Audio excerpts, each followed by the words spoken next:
All right, hello everybody. It is Tuesday, March 14th of the year 2023. And I have just done 30 days of beef, butter, bacon, and eggs. And we're gonna get into the results of that and how my thoughts on it. And first and foremost, I wanna thank all of the new subscribers for joining me. I'm very flattered because when I started this channel, it was just a kind of a collective sort of talks to help the people that I'm sort of helping get into their own sort of journey in their health space. Now it's sort of evolved into just sort of documenting my journey. And this is Anthony Stewart. This is Food for Thought. This is my N of 1, the experiment. I've been performing our experiments on myself, and we're just kind of going through life. And what I want to ask you is, how good do you feel today? Because I feel amazing, and it just keeps getting better. And all the stuff that's out there, the people that are saying, you know, like, you got to get old, you got to do, like, you know what? I can't believe my life has been this. I'm blessed that I've had my health completely turn around. I feel great every day. I wake up, can't wait to get outside, can't wait to work, can't wait to do my things that I got to do. And it's obvious it's working. So yeah, hopefully everybody's, you know, your own journey to feeling great every day should be paramount in your life, and it's a great goal. And you know, I'm always searching for more. I've gotten into a little bit more spiritual lately. I'm questioning everything. So this beef, butter, bacon, and eggs. Why would I do this? Again, this is the 4th time I've done it, and now I'm kind of on cruise control with my diet. I eat intuitively. I don't plan anything except for what I, you know, put in my fridge or freezer for later. But I don't count calories. I don't count anything. No macros. I kind of eat intuitively. Prioritize protein, fill with fat, and carbs very minimal. Once in a while, I have the odd, you know, maybe some ice cream or something, maybe a Coke Zero. I used to drink Coca-Cola like it was water. And wow, the difference in my life since I cut it out and then, you know, kind of started drinking Coke Zero for the dietary benefits. And now that's completely gone too. Once in a while, I'll have one just for, maybe it's an emotional thing, a reminiscent thing. But anyway, the beef, butter, bacon, and eggs, why I did it again is I think it's sort of on a discipline factor. It keeps things simple. It keeps me grounded. I get, you know, a 30-day sort of challenge, and obviously this 30 days, we kind of had some curveballs, which I'll explain in a minute. But I like the fact that it's simple. Some fire is going on. And it brings me back to simplicity, and it's very easy. So I feel great when I do it, and I'll put my weight up there. I was started at 177.7, and now I think it's 175.7. And, you know, whatever, I feel like I'm a little leaner. I've leaned out a little bit, just eating a shit ton of food. You can look at my shorts reel.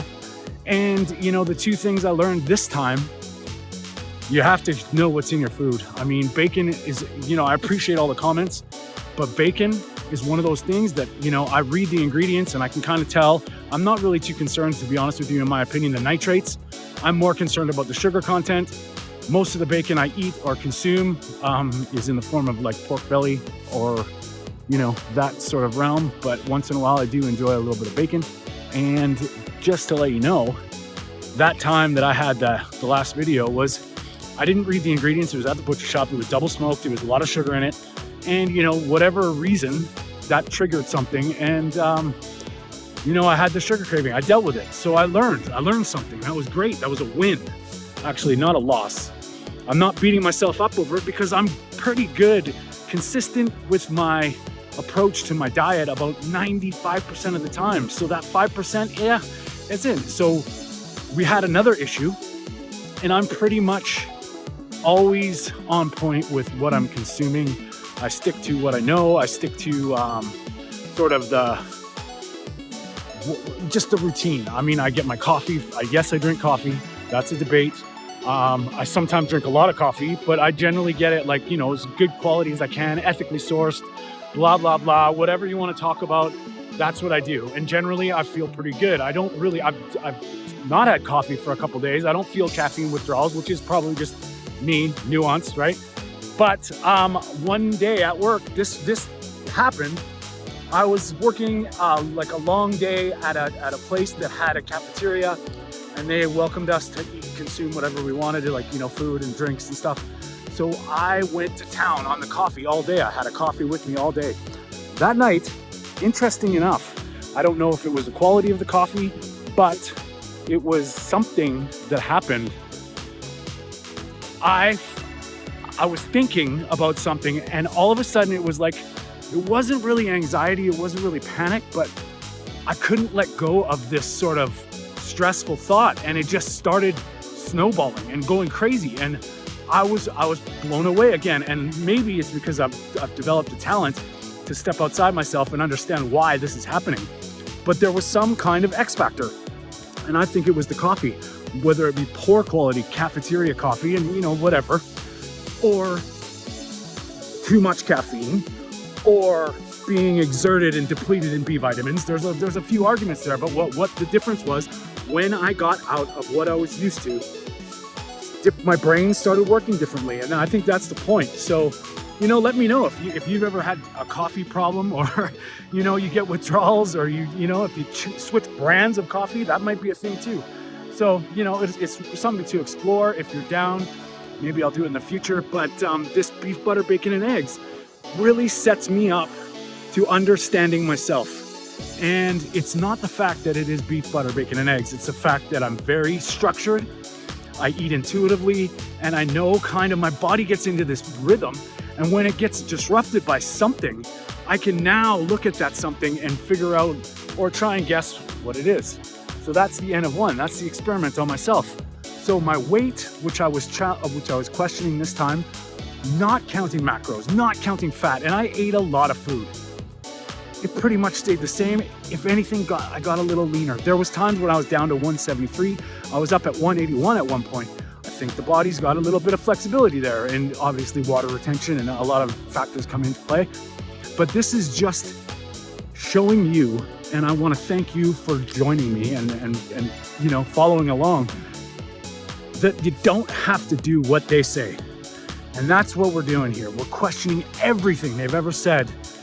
And I'm not stopping. I've got so many questions. And one thing that I will say is, isn't it funny when if you ask a question and someone shuts you down right away? Why? I believe open discourse, debate, getting different opinions, seeing different examples is key and vital. And once again, feeling great every day. That's the goal. And now I'm learning to not sweat the small stuff. If I'm not perfect, that's okay. But it takes work. And hopefully you're feeling great. I want to once again thank all the new subscribers. We're going to do an egg challenge. We're going to do a fasting challenge. I just got to work it out with work when I have the time. And we're going to keep pushing this forward into questions. And don't be satisfied. Stay strong.